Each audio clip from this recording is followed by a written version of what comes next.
Hi, welcome to the Richard Kabili YouTube channel, and for today's tutorial, I will be teaching you on how to enable and disable rotate right number in basic gestures voice control on iPhone X. But first, can you subscribe to this channel and don't forget to hit the subscribe button and the bell to notify you for the new updates. And let's start.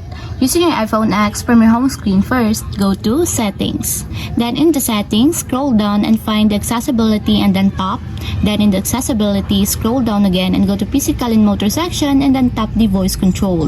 Then in this part in the Voice Control, go to this section and then tap the Customize Commands.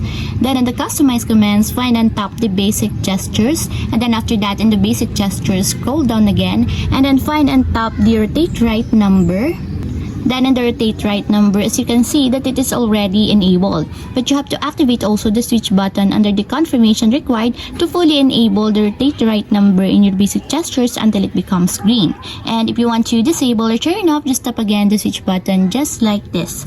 And that's what we have successfully enabled disable rotate right number in basic gestures voice control on iPhone X. If you have a question, can comment down below and don't forget to hit the subscribe button and the bell to notify you for the new updates. And thank you for watching!